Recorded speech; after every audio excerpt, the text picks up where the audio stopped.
Good evening, friends. My name is Aman Joshi. I welcome to all of you to your own YouTube channel, ABC Education for Law and IAS students. Friends, please subscribe the channel if you have not subscribed yet. Please subscribe the channel because whenever I post new videos, you will get the notifications. So it is very important. Please subscribe the channel. So friends, I start with the brief revision of what I have done in the previous lecture. So friends, I have started with the Vasco da Gama Diwani rights, how they were granted to East India Company by Shah Alam, and I also discussed after that Regulating Act of 1773, Pitt's India Act 1784, Charter Act of 1833, Charter Act of 1853, and then comes Crown Rule 1858 to 1947, and in Crown Rule Government of India Act of 1858. So friends, I have done till now all these topics. So now I will start with the third lecture of polity. So friends, I will start with the Indian Councils Act of 1861, 1892 and 1909. Let us start. So friends, in Indian Councils Act of 1861, so what happened after revolt of 1857, the British government felt necessity of seeking the cooperation of Indians in the administration of their country. Okay, they know that to rule Indians there is strong need to inculcate some Indians in the administration. Okay, then they have passed a new act, Indian Councils Act of 1861. Okay, so what is the Indian Councils Act of 1861? Let us discuss briefly. So friends, this act is the beginning of representative institutions by associating Indians with the lawmaking process. As I have already discussed, that they want to associate Indians in the administration. That's why they want some Indians to be in the lawmaking process. So friends, next feature is in 1862, Lord Canning, the then Viceroy, nominated three Indians. Okay, to his legislative council, the Raja of Banaras, the Maharaja Patiala and Sir Dinkar Rao. Okay friends, 1862, Lord Canning, it is also very important point. Lord Canning, जो कि उस समय के Viceroy थे, he has nominated three Indians to his legislative council. Okay friends. And friends, it also initiated the process of decentralization by restoring the legislative powers to the Bombay and Madras presidencies. Okay, and it reversed the centralizing tendency that started from the Regulating Act of 1773. Okay, this policy of legislative devolution resulted in the grant of almost complete internal autonomy to the provinces in 1937. So friends, this act has reversed, okay, this act has reversed the policy that started in the Act of 1773, that is Regulating Act. Okay, what they have started in Regulating Act, they have centralized the administration, and they used the same tendency in this 1861 Act. Okay, establishment of new legislative councils for Bengal, Northwestern Province and Punjab. Okay, in 1862 तीन नए legislative councils बना दिए गए. Okay, Bengal में, north western province में and Punjab में. Okay friends, so it also empowered Viceroy to make rules and orders for the more convenient transaction of business in the council. Also gave recognition to the portfolio system introduced by Lord Canning in 1859. So friends, it gave more power to the Viceroy. Okay, now Viceroy is empowered to make any rules, pass any orders, okay, for the more convenient transaction of business in the council को चलाने के लिए वो कोई भी rule बना सकता था. This is also important. So friends, also it also gave recognition to the portfolio system. Friends, what is portfolio system? Portfolio system is that one person is made in charge of the whole of the department. Okay, under this a member of Viceroy's council was made in charge of one or more departments of the government and was authorized to issue final orders on behalf of the council on matters of his departments. Okay, so one member who is the member of viceroy's council, he was made in charge. He was given portfolio of one or more departments, and he is the person who is authorized to issue any orders on behalf of that department. Okay friends, I hope you can understand what I am saying. So friends, next is empowered. It empowered the viceroy to issue ordinances, okay, without the concurrence of legislative council during an emergency, and the life of such an ordinance is 6 months. Okay friends. So likewise in today's practice, in constitution, you have seen that whenever the parliament is not in session, president is authorized to make any ordinance. Ordinance is basically a law that he can make any law whenever the parliament is not in session, because you know that to make any law, both the houses must be in session. How a law is framed, friends, first it introduced in the Lok Sabha, then it was introduced in the Rajya Sabha. If Rajya Sabha passes it, then it goes to president, and finally president approves any law. Okay friends. So similarly viceroy also issue ordinances, okay, but without the concurrence of the legislative council. It means to say that without agreeing to the legislative council, he is empowered to make any law during an emergency. Okay, and life of such an ordinance is 6 months. So friends, now we move to features of the act of 1892. So what this act says, it increased the number of additional non-official members in the legislative and provincial legislative councils, but maintained the official majority in them. Friends, it means to say that additional non-official members in the central legislative assembly, उनका number जो है increase कर दिया गया, and provincial legislative councils उनमें भी number बढ़ा दिया गया, but maintain the official majority in them. So here I want to discuss you what are official and what are non-official members. Friends, official members are those who are who are not elected, but they have chosen on behalf of their qualification, what they have achieved, what they have experienced, उनका जो भी experience होगा उस behalf पर उनको चुना जाता था, and their tenure is permanent. Okay, they have fixed tenure.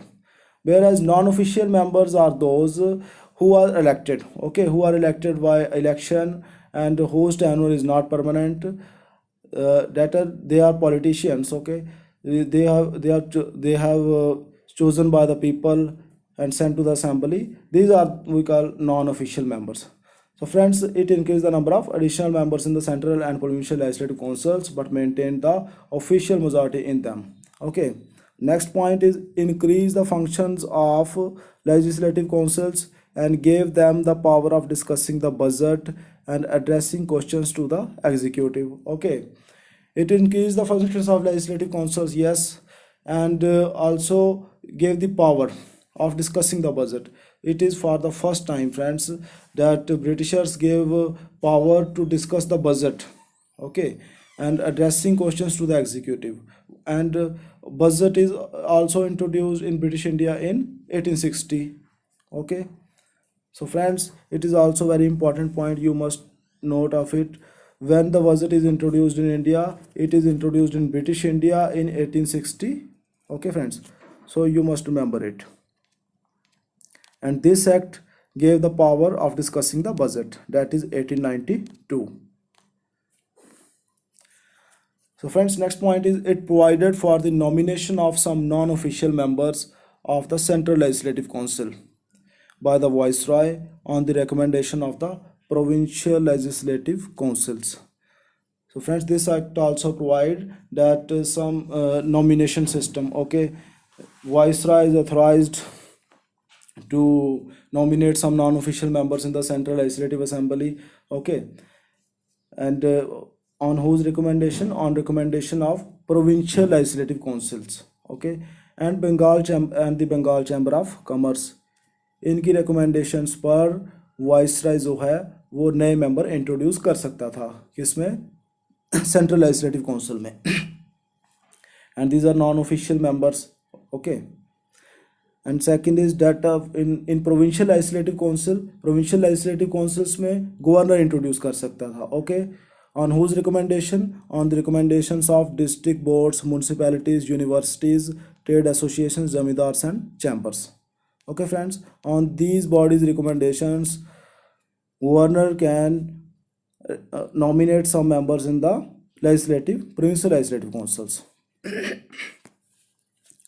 So friends, next is important point. The act made a limited and indirect provision for the use of election in filling up some of the non-official seats, both in the central and provincial legislative councils. So it is also very important point. Friends, next is the word election was however not used in the act. इस act में election को कहीं भी use नहीं किया गया था. The process was described as nomination made on the recommendation of certain bodies. So friends, this is also a point to remember that however this act has made some changes, very important changes, that members should be nominated, and they have the power of discussing the budget, but all these members who are official or non-officials, they are not elected members. Friends, it has to remember, they are not elected members. Only nomination based members has to enter in the legislative councils and provincial legislative councils. So friends, we move on to next act. It is act of 1909. Friends, this act is also very important. Many questions, if you see the previous questions, many questions have been asked from this act. So friends, this act is also known as Minto-Morley reforms. Okay, so friends, why this act is known as Morley-Minto reforms? Because Morley is the secretary of the state, then secretary of the state for India, and Lord Minto was the then viceroy of India. That's why this act is known as 1909 act is known as Morley-Minto reforms. Okay friends, you must note that. And it considerably increased the size of the legislative councils, both central and provincial. In central from 16 to 60, and in provincial number was not uniform. Okay friends, this act increased the size of legislative councils. Okay, in both central legislative assembly and provincial legislative assemblies. Okay, पहले कितने हुआ करते थे? Central में 16 हुआ करते थे. Then they have increased in the under this act, they have increased it to 60. Okay, but in provincial legislative assembly the number is not uniform, number was not uniform. They can increase it to any extent or they can decrease it to any extent. Okay, so they have not described any particular number in the provincial legislative councils, for provincial legislative councils. So friends, next is it retained official majority in the central legislative council, but allowed the provincial legislative councils to have non-official majority. Okay friends, so you must also take care of this point. This is also very important. This act retained official majority in central legislative councils. Okay, and but allowed the provincial legislative councils to have non-official majority. So next is friends, it enlarged the deliberative functions of the legislative councils both the levels. For example, members were allowed to ask supplementary questions, move resolutions on budget, and so on. Okay, friends. So this act made some changes. In the previous act, you have discussed. They have introduced a provision that members have the power to discuss the budget. वो discuss कर सकते थे. Now members were allowed to ask supplementary questions. इसमें questions भी ask कर सकते थे. ठीक है, गवर्नमेंट से मूव रेजोल्यूशन कर सकते थे, रेजोल्यूशन मूव कर सकते थे on budget and so on. Okay friends, so friends, as I have already told you that you must correlate the things. Okay, what have discussed in the previous act, what have discussed in the this act, what changes made in this act, what are not in those act. So friends, it will help you to remember the things. Okay friends, so next is it provided for the first time for the association of Indians with executive council of the viceroy and governors. Okay, first time it introduced that Association of Indians with Executive Councils in both Viceroy Executive Council and in Governor's Executive Council. So friends, Satyendra Prasad Sinha was the first Indian who was appointed as law member, okay, in Viceroy's Executive Council, okay. So friends, this is important. Satyendra Prasad Sinha, he was the first Indian who is appointed as a law member in the Viceroy's Executive Council. So next is it introduced a system of communal representation for Muslims by accepting the concept of separate electorate. Thus the act legalized communalism. Friends, this act first time introduced the system of communal representation, okay, for Muslims. Okay, so friends, what is separate electorate? Separate electorate means here that for example they have introduced communal representation for Muslims. So under this the Muslims members were to be elected by only by Muslim voters. Okay friends, Muslims को सिर्फ मुस्लिम ही choose करेंगे उन members को. This is the communal electorate. Okay friends, separate electorate for Muslims. Thus this act legalized communalism. Friends, this is very important, you must take care of it. Next is Lord Minto, because Lord Minto के कार्यकाल में ही इस act को लाया गया था. Okay, during Lord Minto's tenure this act came into being. So Lord Minto was known as the father of this communal electorate. So friends, remember this, Lord Minto was known as the father of communal electorate.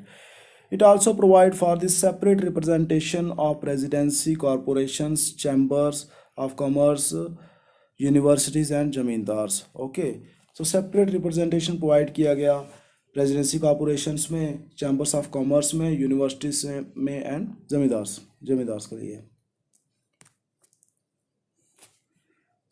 So friends, this is all about our the three acts, okay, 1861, 1892 and 1909. So friends, thank you for watching. If you have not subscribed the channel, please subscribe the channel, and if you have not watched the previous videos, please watch the previous two videos of Indian polity lecture 1.1 and 1.2, and this is our video number 3, that is 1.3.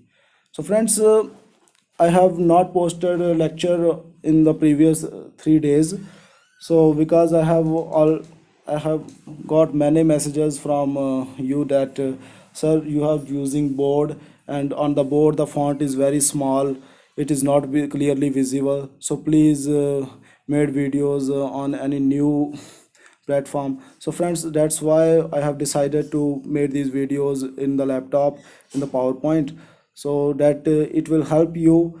You can easily note it down because font is very clear. So friends, if you like this video, please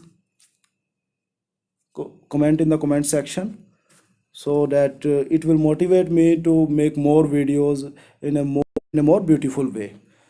So friends, thank you very much for watching. Please like, share and comment on this video. Also subscribe to the channel. Thank you very much.